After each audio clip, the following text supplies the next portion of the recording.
Hi friends, மது பிரியர்களின் மனக்குமுறல்கள் தான் இன்னைக்கு வீடியோவில் பார்க்க போகிறோம். என்னங்க எனக்கு ஒன்றுமே புரியல. அதுதானப்பா எனக்கும் புரியல.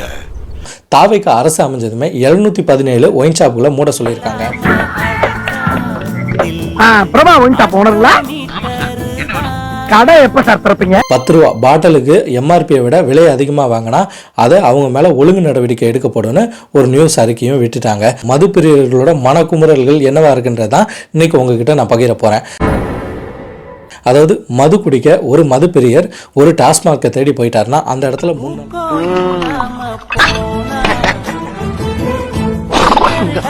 முன்னெல்லாம் வந்து பார்த்தீங்கன்னா அதாவது பாட்டிலுக்கு 10 ரூபா அதிகமாக இருக்கும். ஸோ அவர் என்ன பண்ணுவார், அந்த பாட்டிலுக்கு 10 ரூபா அதிகமாக கொடுத்து வாங்குவார். இப்போ அரசாங்கம் அமைஞ்சதுனால அந்த 10 ரூபா கம்மி பண்ணிட்டாங்க. இது ஒரு நல்ல விஷயமா, வரவேற்கத்தக்க விஷயமா மது பிரியரே சொல்றாரு. கொஞ்சம் அங்கே பாரு கண்ணா. 1 மணிக்கு ஒரு குவார்டரு, இப்போ ஒரு குவார்டரு, இப்போ ஒரு கட்டிங்கு, இது வேலைக்கு கட்டிங்கு. ஆனால் இன்னொரு விஷயம் நடந்துட்டு தான் இருக்காங்க. ஒரு ஃபுல்லு 2 வாட்டர் பாட்டில், ஒரு ஊறுக்காய் பாக்கெட் சீக்கிரம் எடுத்துருவோம் சார். ஃபுல்லு இல்லை, 4 குவார்டரா இருக்குது, எடுத்துகிட்டு வருவா சார். என்னடா எல்லா ஒயின் ஷாப்லையும் இதே சொல்கிறீங்க? 4 குவார்டர் ஓப்பன் பண்ணி ஒரு ஃபுல் பாட்டில் ஊற்றி எடுத்துகிட்டு வா. அது என்னன்னு பார்த்தீங்கன்னா, அதாவது டாஸ்மார்க்குள்ள பார்னு ஒன்று இருக்கும். அந்த பாரில் பார்த்தீங்கன்னா ஒரு பியர் இவங்க கிட்ட கேட்குறாங்கன்னா அந்த பியர் வந்து இல்லைன்னு சொல்லிடுவாங்க, கூலிங் இல்லைன்னு சொல்லிடுவாங்க. அதே பாருக்குள்ளே போய் அந்த பியரை வாங்கினா 20 ரூபா எக்ஸ்ட்ரா கொடுக்கணும். சுமார் ஒரு 180 ரூபா ஒரு பீர் வருதுன்னா ஒரு 20 ரூபாய் அதிகமாக கொடுத்து 200 ரூபாய்க்கு தான் ஒரு கூலிங்கான பீர் கிடைக்கிற மாதிரி வாய்ப்புகள் இருக்குது. ஸோ அதனால் இந்த விஷயத்தையும் அரசாங்கம் கண்டிக்கணும், திருத்திக்கணும்னு சொல்லியிருக்காரு. அது மட்டும் இல்லாமல் அதாவது ஒரு ட்ரெஸ் கோடு போட்டு வரவங்கள தான் டாஸ்மார்க்கில் மரியாதை இருக்குது.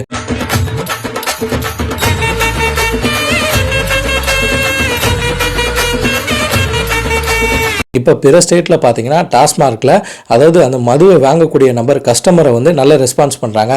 ஆனால் தமிழ்நாடை பொறுத்த வரைக்கும்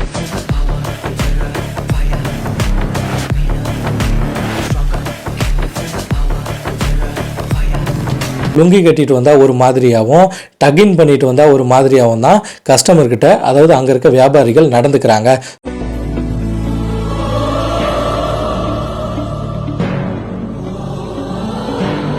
ஸோ இதையும் அரசாங்கம் உற்று கவனிக்கணும்னு சொல்லியிருக்காங்க. அது மட்டும் இல்லாமல் பாருக்குள்ளே போயிட்டு இவங்க குடிக்கிறாங்க. அந்த இடத்துல பார்த்தீங்கன்னா சுகாதாரம் சுத்தமாக கிடையாது.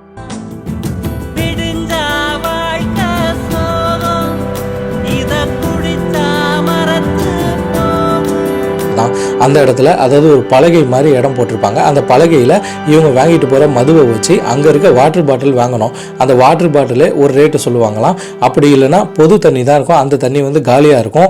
கேனை ஃபில்லப் பண்ணி வைக்கிறது கிடையாது. அது காலியானாலும் ரீஃபில் பண்ணுறதும் கிடையாது. அங்கே இருக்க கடலை பருப்பு பாக்கெட்டோ எதையோ வச்சு தான் இவங்க சைடிஷாக அடிப்பாங்க. ஏன்னா அதிகப்படியான இவங்களால காசு கொடுத்து வாங்க முடியாது. சரக்கு சாப்பிடக்கூடாது, சாப்பிட்டால் சைட் டிஷ் சாப்பிடுவது. நன்றி, வணக்கம். இப்போ அரசாங்கமே கஷ்டப்பட்டு மக்கள் வந்து இது மாதிரி மது குடிக்கிறாங்க. அதில் கஷ்டப்படுற நபர்கள் நிறைய பேர் வருவாங்க. அந்த 10 ரூபா எதுக்கு அதிகப்படியான கட்டணம்? அப்போ ஊழல் எங்கேயோ நடக்குது, அதை குறைக்கிறதுக்காக தானே இந்த 10 ரூபா நீக்கியிருக்காங்க. ஸோ அந்த இடத்துலையும் அந்த சைட் டிஷ் என்னென்னலாம் விற்கிறாங்களோ அது வந்து நேர்மையோட ரேட்டாக விற்கணும்.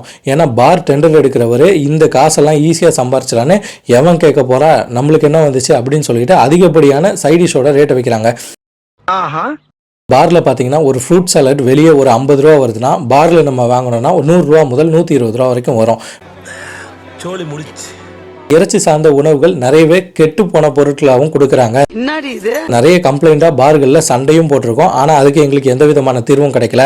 நாங்கள் சம்பாதிக்கிறதே ஒரு நாளைக்கு 300 முதல் 500 வரைக்கும். ஏதோ என்னைக்கோ போய் குடிக்கிறோம், அந்த இடத்துல கூட நிம்மதியாக குடிக்க முடியலன்னு நிறைய மது பிரியர்கள் குமரலாக புலம்பிட்டு இருக்காங்க. நல்லவன் குடிச்சா குழந்தை ஆயிடுவான், கெட்டவன் குடிச்சா குலகாரம் ஆயிடுவான். இவ்வளவுதான் வித்தியாசம். குடியை பத்தி நான் சொல்லவே மாட்டேன். அது மட்டும் இல்லாமல் இன்னொரு பெரிய விஷயம் இருக்குங்க. அதாவது அந்த பாரை விட்டு வெளியே வந்துட்டு வீட்டுக்கு போகலான்னு போகிறாங்க. அந்த இடத்துல பார்த்தீங்கன்னா அவங்க வீட்டு அருகாமையில் இருக்க அதாவது டாஸ்மார்க்கில் குடிக்கிறாங்க. குடிச்சிட்டு ரிட்டர்ன் வருது ஒன் வேல தான் வர வேண்டியதாக இருக்குது. ஸோ ஒன் வேல நாங்கள் வரதுனால அந்த இடத்துல பொதுமக்கள் வேறு யாரும் வந்து அதிகப்படியான மது போதையில் அவங்க மேலே இடிச்சிட்டாலோ இல்லை நாங்கள் கீழே விழுந்து இறந்துட்டாலோ இன்சூரன்ஸ் கூட கவர் ஆகாது. ஏன்னா மதுனால இறந்தவங்களுக்கு என்னென்ன கேஸ் ஃபைல் ஆகும்னு பார்த்தீங்கன்னா மது போதையில் வழியில் வாகனத்தை ஓட்டுனது 1, ஆப்போசிட் ரோட் ஒன் வே ரோட்டில் வந்ததுக்கு ஒரு கேஸ் 2, ஹெல்மெட் அணியாமல் வாகனத்தை இயக்குனது. ஏன் ஹெல்மெட் அணியாமல் இருப்பாருன்னா அவருக்கு வீட்டு அருகாமையில் தான் அந்த டாஸ்மார்க் இருக்கும், ஆனால் மெயின் ரோட்டில் இருக்கும். ஸோ மெயின் ரோட்டில் போயிட்டு அவர் திரும்பி வரும்போது ஹெல்மெட் நம்மளுக்கு எதுக்கு, அதாவது வீட்டு பக்கத்தில் தானே போகிறோன்னு ஹெல்மெட்டை போட மாட்டார்.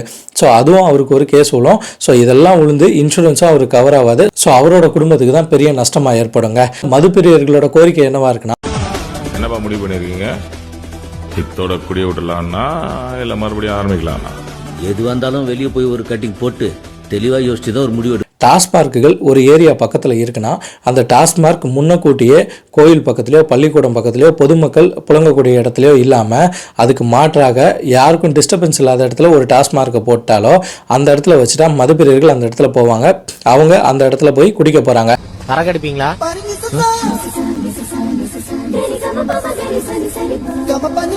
அப்படி இல்லை, பொதுமக்கள் புழங்கக்கூடிய இடமா இருக்கு, பப்ளிக் டிஸ்டர்பன்ஸாக இருக்குன்னா அந்த இடத்துல பாரை வைக்கக்கூடாது, பாரை க்ளோஸ் பண்ணிடணும். பார் இருக்கிறதுனால தான் நாங்கள் போய் குடிக்கிறோம். ஸோ பாரை நீங்கள் க்ளோஸ் பண்ணிட்டீங்கன்னா நாங்கள் அதை வாங்கிட்டு வந்து எங்கள் வீட்டில் வச்சு மதுவை அருந்திப்போம்.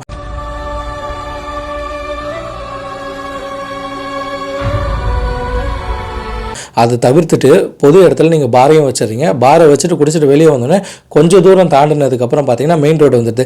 மெயின் ரோட்டில் வீட்டுக்கு செல்லும் வழியில் காவல்துறையினர் இருக்காங்க. அதாவது டிடி ஃபைன் போடுறாங்க. அதுவும் 10,000 ரூபா வரைக்கும் ஃபைன் போட்டுட்ருக்காங்க.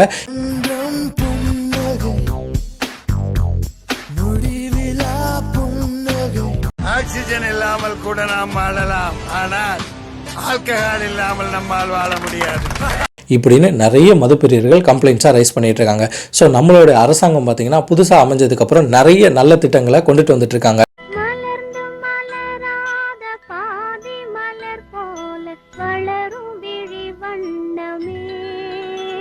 வந்து விடிந்தும் விடியாத காலை பொழுதாக விளைந்த கலை அன்னமே. அதாவது பார்த்தீங்கன்னா ஒரு நாட்டுக்கு நல்லதும் இருக்கும் கெட்டதும் இருக்குங்க.